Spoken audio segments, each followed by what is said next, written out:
You think what? I feel more comfortable in this setting. Like, it's more laid back, but it's still like we're at a desk. Yeah. We mean business.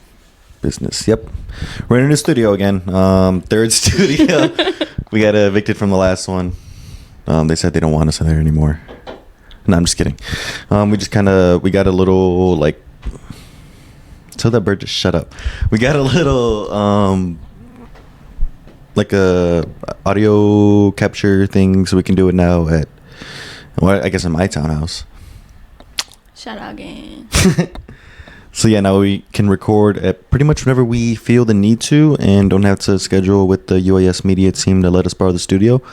So now we can probably, hopefully, maybe put out a little bit more episodes, a little bit more variety of the episodes that we come up with this new portable studio.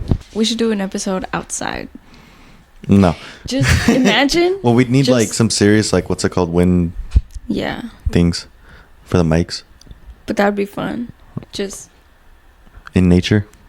Yeah. Talking about sports. At the lake? At the lake? Yeah, we're just like, and in other news. True. Wait, like Lake Michigan or Lake Springfield? Lake Michigan, right in the middle of it. Not Springfield? No. Yeah, it's dirty. Yeah. I'm just Lake kidding. Michigan's worse. Yeah, well, yeah. Anyway, yeah, so we're here. What episode is this? Episode 3? Mm-hmm. Season 3? Mm-hmm. What week is it? Like, actually, in the semester? 6? We're up, almost coming to midterms. Dude, I know. I think next week is week 7, and then the week after is... Spring break. Yep. My midterm opened up today. Yeah, literally. No, I have a paper to do. I have one paper to do. Well, that's a lie. I did one paper, which I guess could count as my midterm, but that was last week. And I have another paper due next week, in 2 weeks maybe. No, it is next week. It's not next Monday, but the following Monday. After I come back from when we go see Tom, the weekend we go see Tom. Yeah, and then we come back for a week, and then we go in spring break. Yeah, so it's 2 weeks. Yeah. Wait. So is this week 7 or 6?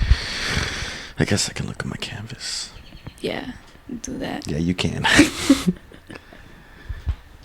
Dude, you're supposed to be the Jamie. You're supposed to be pulling this up, dude. Look at me. I'm comfortable. It's week... Oh my god, this guy says module 3. It's not module 3. It's module 3, guys. To this guy. It's week. It's week 6 right now. We're going into week 7 next week. I feel like I've been here for 3 months already. For 3 weeks? Oh. Months. Yeah. A lot has happened. Well, I've done a lot. In the, month and a half we've been back? 2 months we've been back, maybe? If you even want to count it as that. We've only been here for like a month and 1 week. Yeah. Well, because I wasn't even here the first week of class. Well, I've been here like... I haven't left. I went home for like 2 days and went to Nashville for 4 days and went to DC for another 4 days and... Yeah. Yeah, I've only been here for like a month. But anyway, what happened last week? Last week was Valentine's. How was your Valentine's, dude? It was pretty good. Yeah? Yeah. Did you do anything? I went to the dentist. You went to the dentist on Valentine's Day? Yeah. Dang, the Valentine's was open. The dentist was open on Valentine's Day? Yeah. I thought it was like a national holiday or something. I didn't get the day off, actually. It's a lie. Anyways, yeah. Yeah, I did that. And then I went to eat with my friends. Nice. You had a Galentine's? No. How was your Valentine's? It was good. I worked here at the school. And then in the evening, what did I do? I took myself to dinner, and then I took myself to the Funny Bone in St. Louis. Caught an early show, and I came back. Did you drink wine? No. No, wait. Yeah, no. I didn't. I drank... Who did you see? I don't remember. I just cut you off. Yeah, thanks. Who did I see? I forgot. Wasn't anyone big, but I know he is touring. I can't remember his name off the top of my head. We're going to see Nick DiPaolo tomorrow. It's gonna be pretty fun. Should be pretty. It's actually at the Funny Bone, not the Helium really? this time. Yeah, kind of a smaller room. I never really know where it is we're going. I just say This yes. is the one that's with the big baseball outside. Oh, with Trainwreck, the restaurant. Yeah, actually, that's where I went to eat on Valentine's Day. Really? For myself, yeah. You went to the Funny Bone? Yeah, that's what I just said. I'm just remembering. Yeah, they had a band and everything. It was cool, like last time. Then when we went with Chris and Roger. Mm-hmm. Yeah. The Funny Bone's fun. Highly recommend. Anyways, all right, let's get down to business. Prairie Star update. What's happening with the Stars? What's going on? It's February 20th right now, Thursday. And this week, who's in action? Today, Thursday the 20th, you're going to mess up my blinds. Today, Thursday the 20th at 5 p.m., the women take on Upper Iowa. And at 7, the guys take on Upper Iowa in a JLVC matchup for both teams. okay. You're not as excited as I am for this game. No. Are you going to go to the game? Nah. Yes, actually. We're going? We can go. We got time. Yeah, we got time. When is it? Women's is at 5, men's is at 7. Today? Yes. Yes, today for the third time. Nah, probably not. Oh, I have to go to the gym. Yeah, come So on, let's we'll go. be there. All Live right. show. Live recording. Maybe we could one day, possibly. If we... Nah, that would be too loud. It'd be too hectic, too. I like to talk a lot of trash when I'm sitting in the audience, too. Anyway, men's and women's play Upper Iowa today. The women's team currently sit at 5-19 with the 4-12 GLVC record, and the guys are sitting right at 500, 12-12 with the 7-9 GLVC record. So hopefully we can see them improve their records in their competitions today. It looks like they both have some pretty good competition in Upper Iowa. The guys' Upper Iowa team sits at 17-8 with an 11-6 GLVC record, and the Upper Iowa women's Peacocks sit at 11-12 with the 8-9 GLVC record. So both are pretty formidable teams. Hopefully we can start a little win streak here for the weekend. And then Friday, softball is in action in the Blue Bridge Battle. The Blue Bridge Battle. That's a tongue twister. They take on... Oh, nope, I'm lying. Both the games are canceled. I remember seeing that email, too. Yeah, both those competitions got canceled. And I believe their competitions on Saturday. Yep, those are canceled, too. But I think baseball is still going on.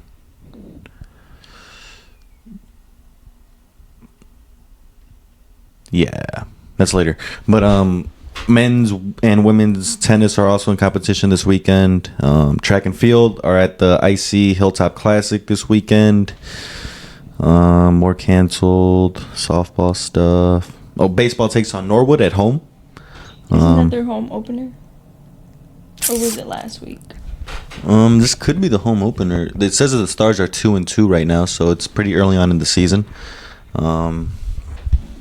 Speaking of the baseball Stars, hopefully we get a notable pitcher from the Stars on the team on the program soon. I'm talking to him, seeing what his schedule looks like, and hopefully we can schedule another edition of Protect Our Prairies. But yeah, just more men's and women's tennis on Saturday, men's and women's tennis on Sunday. Oh, they're playing the Dragons. Oh my goodness, they're playing the Dragons on Saturday. That's crazy. And then more baseball on Sunday. So yeah, a lot of Prairie Star action coming up. Hopefully we'll be able to catch some of it. I'd be interested in going into the baseball game if I can. Let me check the time. They have a 3 p.m. game on Sunday I could possibly make. I got off at 4. Oh, there's a 3 p.m. game on... We treat it like a Wrigley Saturday. game. Yeah, dude. We'll bring Wrigleyville to Marigold Court. Yeah, there's a 3 p.m. game on Saturday I definitely could make. I get off at 3 at work. I come straight here. That'd be fun. But yeah, okay. Now for... I thought I turned off my mic. Now for the other business. The sport law stuff. What's happening in the world of sports laws? Well, recently... This is about a week ago today, February 12th. Well, this article was released February 13th. It's a Sportico article titled Trump's Transgender Athlete Ban Faces Federal Lawsuit. So this is like the first real challenge to Trump's, national sports ban law that he signed through an executive order which prohibited transgender female athletes from participating in women's sports or sports that are designated per se for women, in like mainly at like the high school level. And what that means and how that is enforced I'll talk about in a bit, but yeah, that's what that law basically is set to do. And so this is a Sportico article. It reads that two transgender teenage girls from New Hampshire are legally challenging President Trump's executive orders that attempt to prohibit the eligibility of transgender athletes. Parker Terrell, 16, and Iris Termel, 15, filed an amended complaint in New Hampshire's Federal District Court on Wednesday, February 12th, in their ongoing case for eligibility to play in public high school girls sports teams. The amended complaint added Trump's U.S. attorney, yada, yada, yada. That's not really important. But what does the complaint say? Well, to begin, a little bit of background to the case. Terrell and Termel received puberty blockers so that they developed consistent with female and not male puberty. Terrell seeks to play on the Plymouth Regional High School's girls soccer team, and Termel seeks to play on the Pembroke Academy's tennis and track and field teams. The two brought a case against the state and the school officials last August as HB 1205, the New Hampshire statute, went into effect. HB 1205 was essentially New Hampshire's response to Trump's executive order. You know, he signed that and he said that this is what's going to happen. This is going to go into effect. New Hampshire preemptively passed HB 1205 before Trump got into office because, you know, they could see where the waters were headed. And this law essentially prohibited transgender athletes from participating in sports in public schools. So Terrell and Termel both essentially are maintaining that HB 1205 violates their constitutional right to equal protection, the Equal Protection Clause, which is found in the 14th Amendment of the United States Constitution. We'll get to that in a bit. And denies them equal educational opportunities in violation of Title IX, which prohibits sex discrimination in public school programs and activities. Last fall, U.S. District Judge Lyndia B. McCaffrey granted Terrell and Termel a preliminary injunction allowing them to play, so they were able to play last seasons. The judge here wasn't particularly persuaded by the state's arguments, which concerned players' safety and integrity of the sport.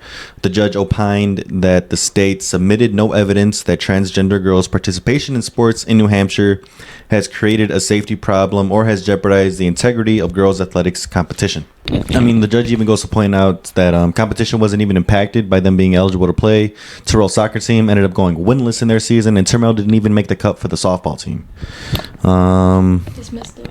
Yeah. The judge then goes on to question the law directly. Judge McCaffrey reasoned that biological differences between transgender and cisgender girls were not persuasively explained in HB 1205 to justify athlete exclusion. We'll get to that point in a bit again. So let's skip down a little bit. I kind of wanted to talk about how this case and the direction that it can go to end up striking down this law. Because I think that there's a strong case for this law getting stricken down up until it gets to the Supreme Court. And I'll get to why. But first, I think it's important to recognize that, well, what their main arguments are, and that's essentially that it's a violation of their Equal Protection Clause, which is interpreted by Title IX of the Well, it's interpreted by Title IX protections, and that's what gives the I guess weight in court. So the original case was amended to include Trump's executive orders impacting transgender athletes. One of these orders, which is the national sports ban, contemplates schools losing federal funding if they permit transgender athletes to play on their teams, which technically would be in conflict with Title IX, because Title IX has a lot of implications for specifically schools that receive federal funding, which are all public schools. So us. Yeah, that would include us. We're a public school. But I guess the way that the courts would have to look at this case, I think, is gonna be the real issue in mainly the level of scrutiny that they apply to determining whether this law is constitutional or not. And what that means is that there are three main levels of scrutiny that judges and courts use to determine if a law is, I guess, constitutionally viable. Like, does this law fit within the frame of the Constitution? Is it, if a law is to restrict your right in some way, there typically are three standards in which that the court uses to determine that, this or this isn't constitutional. That's rational basis theory, and that's the lowest standard. So that can be something like, I don't know, speed signs. Now, how fast you can drive on the road. Those would typically be scrutinized under rational basis theory, because it can be rationally, assume that it's fair for the government to say how fast you can go on the roads. Oh, true. And then you move up from there to intermediate scrutiny. And then these we're going to get into more acutely, because I think these are the ones that more apply to this case. The argument for this case being looked at under rational scrutiny is kind of the thing that's going to, or has been holding it back. But anyway. So then after rational scrutiny, you have intermediate scrutiny, and then you have strict scrutiny. Strict scrutiny is like the top, like, this case really needs to be, or this law really needs to be like something of like national danger, national health and security. It has to be on the line in order for this law to stay intact. Okay, so first let's go to intermediate scrutiny. And what is intermediate scrutiny? Basically, intermediate scrutiny is when a state or federal government passes a statute which discriminates against, negatively affects, or creates some kind of classification affecting certain protected classes. And now typically a protected class is going to include things like age, sex, and as of recently, this has kind of been getting challenged more, but historically it would also include gender. But as we know, the normal lexicon of everyday people, and now I guess legally, the term gender has begun to shift into what people identify with, both intrinsically and also what they feel that their body should be. So there's kind of been a separation between what is sex and what is gender, and typically sex is kind of determined, that falls under the pretenses of this needs to be, or laws that kind of restrict some kind of classification like gender, they fall under intermediate scrutiny. And there are two, I guess you can call them two prongs, or I guess two limits that the government needs to show that their law is like, okay, no, we are within these two confines and this law's fine. And that's that the law needs to show that it's furthering an important government interest. Well, what's a important government interest? Well, there's been a bunch of cases in the past that kind of determine what important government interests are, and those have been the prevention of teenage pregnancy, public health, national defense, physical safety of women. We'll get back to that. the insurance of biological relationships between United States parents and child, the development of meaningful parental relationships to pass on citizenship values, and remediation of past societal discrimination. That's not an exhaustive list, but those are all things that I guess have precedent in the court for being an important government interest. And on top of that, not only do the laws have to show that they are furthering an important government interest, but they also must do so by means that are substantially related to that interest. So they have to be like within the confines of, we're only doing this to prevent teenage pregnancy. We're only doing this, with public health in mind. We're only doing this for national defense. So it has to be like specific. Yeah, it has to be specific enough and within the bounds of, what we're saying this law is for. We're saying that this law is for national defense, then this law won't infringe so far as that it starts to affect other rights that you have that had nothing to do with the national defense. Now, this law would, as of right now, this law would be scrutinized under the intermediate scrutiny test. And I think even if it were to stay under the intermediate scrutiny standard, which I think it should be heightened, and I'll explain why in a bit. But if it were to stay under the intermediate scrutiny standard, I think it would fail that test. I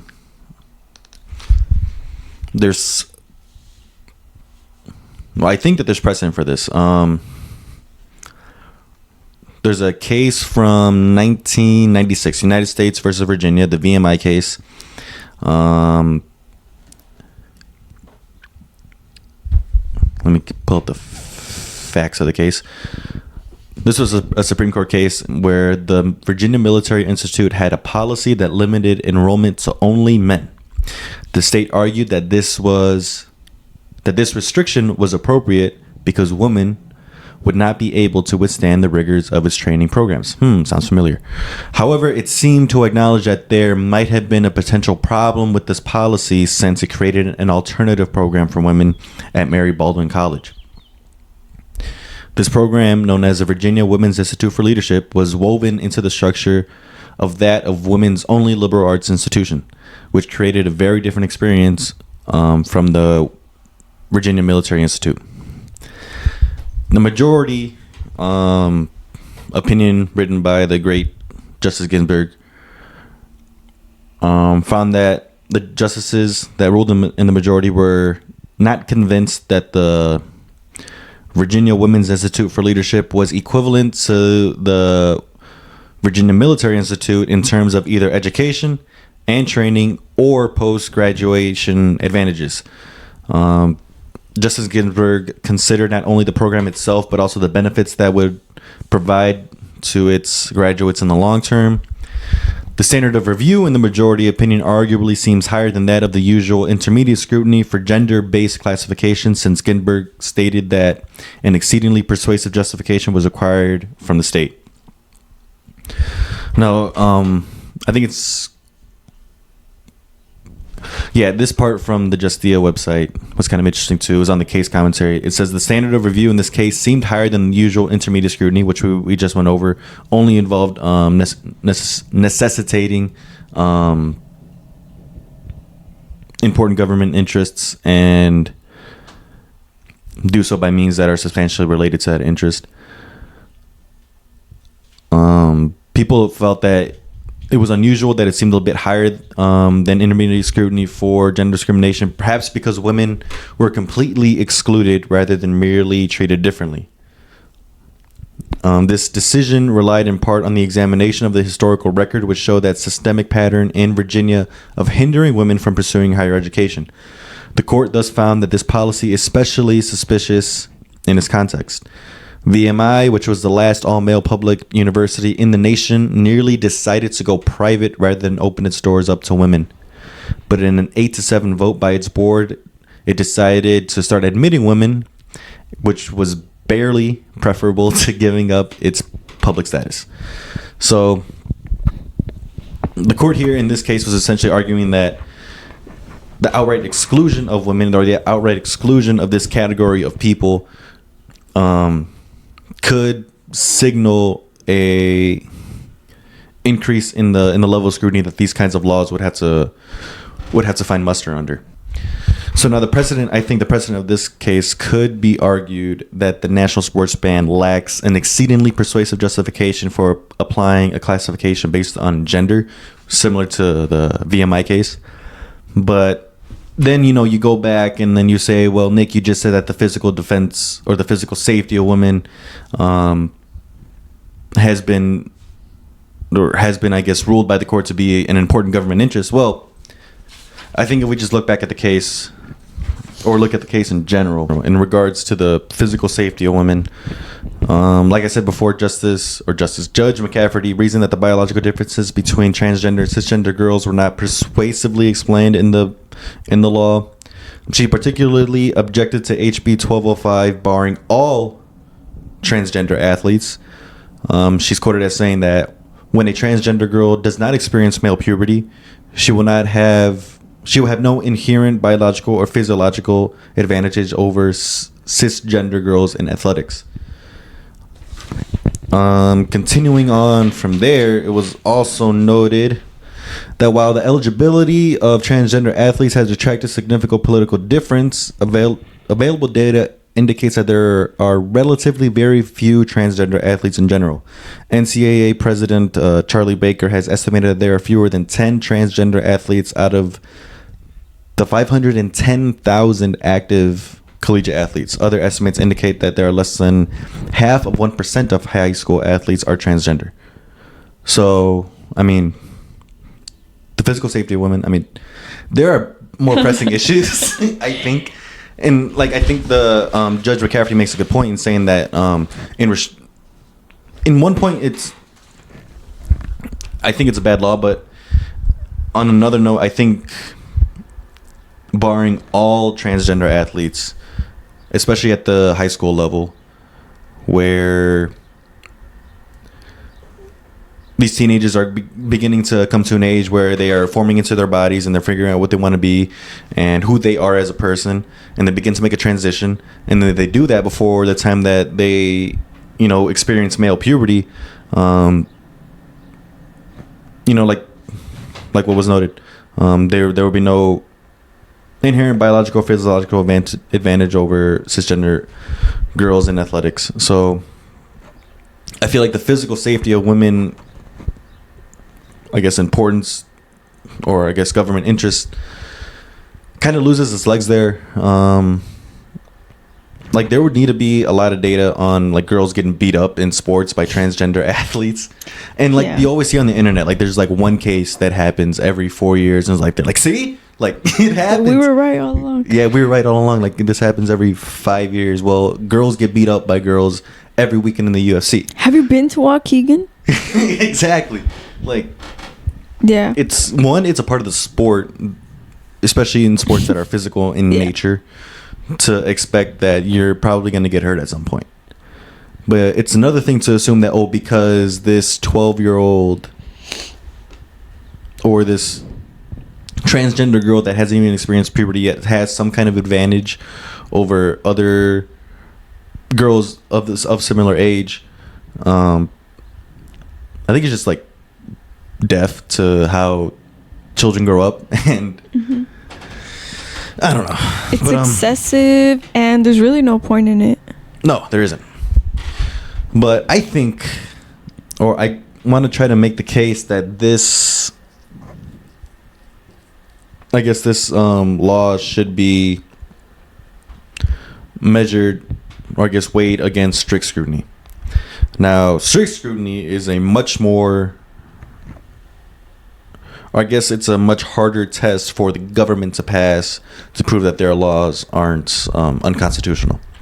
Strict scrutiny is a form of judicial review that courts in the United States use to determine the constitutionality of government action that burdens a fundamental right, that's one, or involves a suspect classification.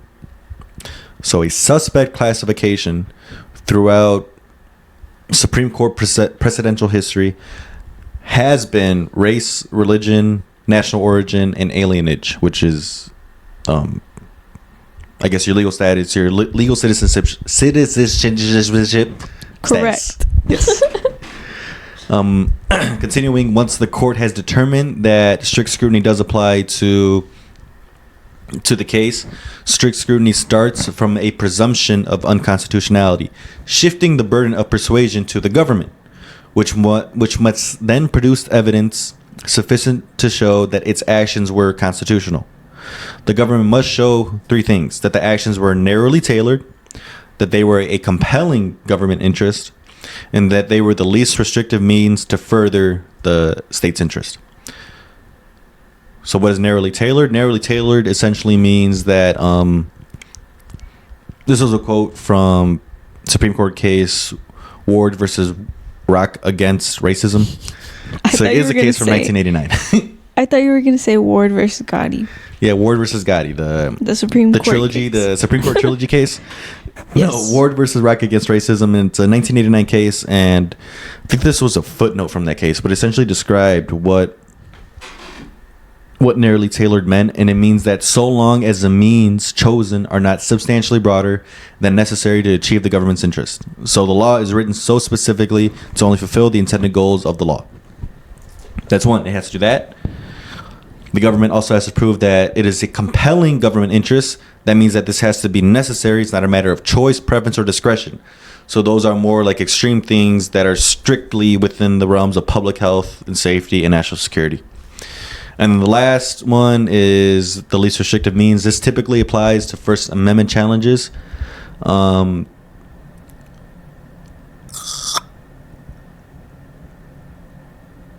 that just is, could the interest be achieved in an alternative way without violating the freedom? Yeah, that is typically applied to only First Amendment challenges. But all right, let's go back to the two prongs that would make this case fall under the purview of strict scrutiny. And the first one was a fundamental right. Well, is the Equal Protection Clause a fundamental right? Kinda. And that's kind of the hard thing, is because typically cases that fall under the purview of strict scrutiny have been First Amendment cases. So the Equal Protection Clause, is it a fundamental right? The Equal Protection Clause is what the plaintiffs in this case, Terrell and Turnell, are arguing is being violated. The issue with, I guess, relying on the Equal Protection Clause as being a fundamental right, saying that this is the reason that this case should be looked at under strict scrutiny, is because that the equal protection challenges that are weighed against strict scrutiny that I guess pertain to the 14th Amendment, which is where the Equal Protection Clause comes from. Any challenge to that is typically applied to racial discrimination, which is determined to be a suspect classification. We'll get to that in a bit. Typically other restrictions based on classifications like gender, or I'd have to look it up actually. Yeah, so protected classes. I mean, sometimes a case that involves race can be considered a protected class versus a suspect class, but protected classes are usually like things like disability, age, national origin, sex, and gender as of now. But then when we look at the second prong, which is kind of what's been holding us back, and that's the suspect classification. And there has been attempts to try and reclassify gender as a suspect classification. One of the first ones was, it was a case back in a Supreme Court case back in 1973. Fontiero v. Richardson. And that case was a case that looked, or I guess that questioned that whether a federal law requiring different classification criteria for male and female military spousal dependency unconstitutionally discriminate against women, thereby violating their Fifth Amendment's due process clause.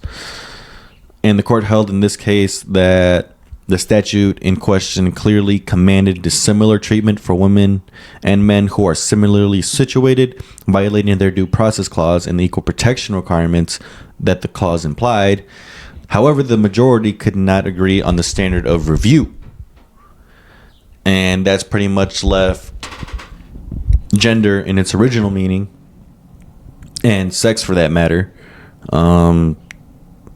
to be kind of in like this limbo state of where they should be reviewed under either strict scrutiny or intermediate scrutiny. Now, I came across this Boston College law article or law review article that I guess was arguing for transgender classifications to be what's it called? To be weighed under strict scrutiny, and it reads, transgender classifications warranted heightened scrutiny, which is another term for strict scrutiny, because transgender people are suspect / quasi-suspect class based on the Supreme Court's 4-factor test. This is a test that the Supreme Court developed in a previous case years back to determine whether a class is a suspect class. And the writer here says that transgender people have suffered a history of discrimination. They have the ability to participate in and contribute to society, and they exhibit immutable distinguishing characteristics, and they are a minority and lacked political power. And lower courts have already began to classify transgender people as a suspect or quasi-suspect class. One of the first ones being in New York, in the New York case Atkins versus the City of New York in 2015, which held that transgender people are a quasi-suspect class, entitled to heightened scrutiny under the Supreme Court's 4-factor test. This case denied a defendant's motion to dismiss a plaintiff's claim that the police targeted her because she was transgender. The plaintiff in this case argued that the intermediate scrutiny must be applied because transgender people are so-called quasi-suspect class, i.e. a classification that calls for more exacting standard of judicial review. The court concludes that transgender people are such a class of light under the Windsor versus the United States Supreme Court case. Windsor held that gay people were a quasi-suspect class on the basis of the 4 factors. Similarly to the ones that I read before, gay people have suffered a history of persecution. Sexual orientation has no relation to their ability to contribute to society. Gay people are a discernible group, and gay people remain politically weakened. While transgender and gay people are not identical, they are similarly situated with respect to Windsor's 4 factors. So that was a case given by the New York court. And then similarly in Montana, the Montana Supreme Court, in its case, Gardiner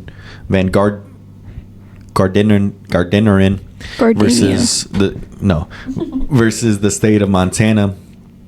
This came out of their Supreme Court, in which Justice Laurie McKinnon of the Montana Supreme Court wrote in a concurring opinion regarding the right to be free from discrimination based on sex, which necessarily includes transgender status and the rights of privacy.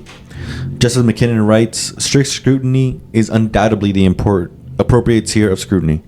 She continues that this court should take the opportunity to clearly state that discrimination based on sex, as explicitly contained in the Equal Protection Clause, which is the clause we were talking about in the original case, in the Equal Protection Clause, includes discrimination on the basis of transgender status. This court should separately and additionally hold that transgender status is a suspect class.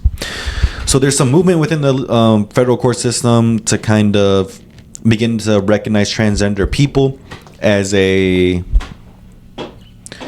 not just a quasi-suspect class that would limit them to intermediate scrutiny, but a suspect class that would subject laws that limit their freedoms to strict scrutiny, which I think should happen. You know, it passes all 4 of those tests that the Supreme Court says needs, or I guess a particular class would need a pass in order for laws that limit their liberties to be looked at under strict scrutiny. But then you look at the reality of the world. And I think this is where really this kind of gets sad and hard to see happen, because if you look at the makeup of the court now, the Supreme Court specifically, and I guess more generally the courts, the federal courts as a whole, there's a huge conservative majority which have argued for years, since, what was the first case that I mentioned? Since the 1996 case that I talked about earlier, United States versus Virginia. Conservatives have been arguing that any law that limits or restricts not just transgender classified people's liberties or rights, but laws that limit the rights of, I wouldn't even know how to like say this, but like the rights of people that not just identify with different genders, but I guess that are questioning their gender altogether, that are, I guess, a part of the LGBT community. I mean, there's just always been a history of the conservative court or conservative courts seeking to limit their rights and make it easier for the federal government to pass laws, and things like making sodomy illegal, things like making same-sex marriage illegal. Just back to this case, the Virginia case that I talked about earlier, that Justice Ginsburg wrote the majority for. Surprisingly, actually not. The guy that wrote the dissent was Justice Scalia. And if you know anything about Justice Scalia, you know that he is probably one of the more conservative justices to ever grace the Supreme Court.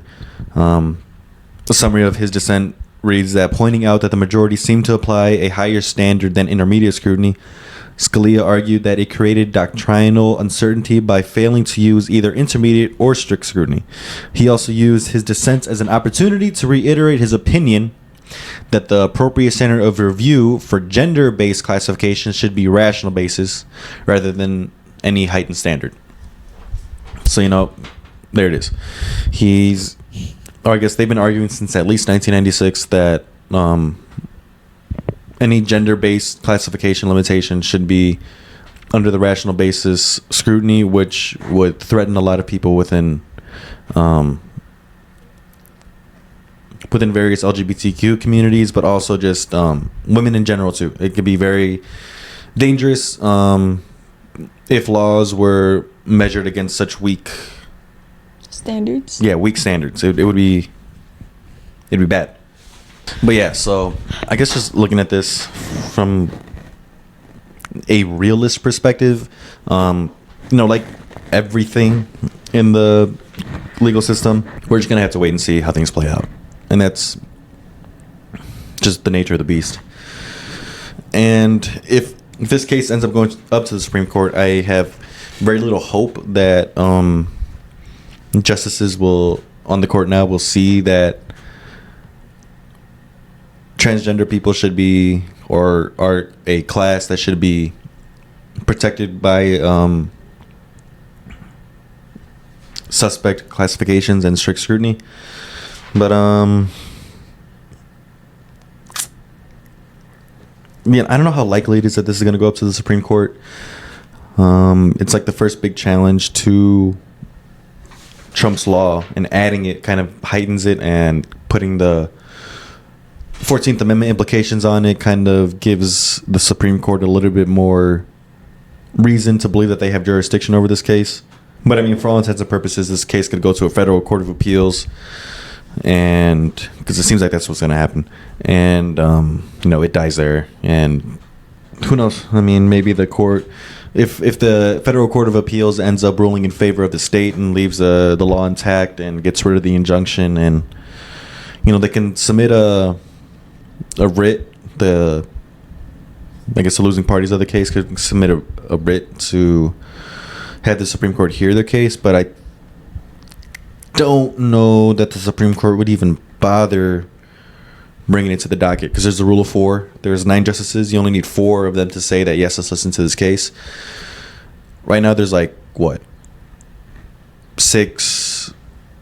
There's a 6 conservative majority on the court right now. 6 or 3 maybe. I find it hard to believe that they would find 4 justices that would take up this case for any reason. If if a federal court of appeals ends up ruling in favor of the state. And that's just the unfortunate truth. Not that it is going to be true, but that's the unfortunate reality of the situation we live in. Mm-hmm. Yeah, I wish I could have ended this on a happier note, but I kind of wanted to dedicate this episode to talking about this issue because there's a lot of different avenues that this case could take, and they got the preliminary injunction. You would assume that New Hampshire is gonna challenge this and bring this to federal court, and then whatever side wins or loses there, the losing side's gonna appeal to the Supreme Court, petition for a writ and get it up to the Supreme Court. And what they do with it, God knows. There's I have a very eerie feeling about this case, and I don't know what its life is gonna look like. But yeah, try to break it down for you guys, let you know what's happening. Good job. Thanks. But hopefully we have a better episode, a happier episode next week. Like I said, I'm working on getting a guest on. Should be a pretty cool person. But other than that, you got anything else, Larry? No. Well, all right. Bye.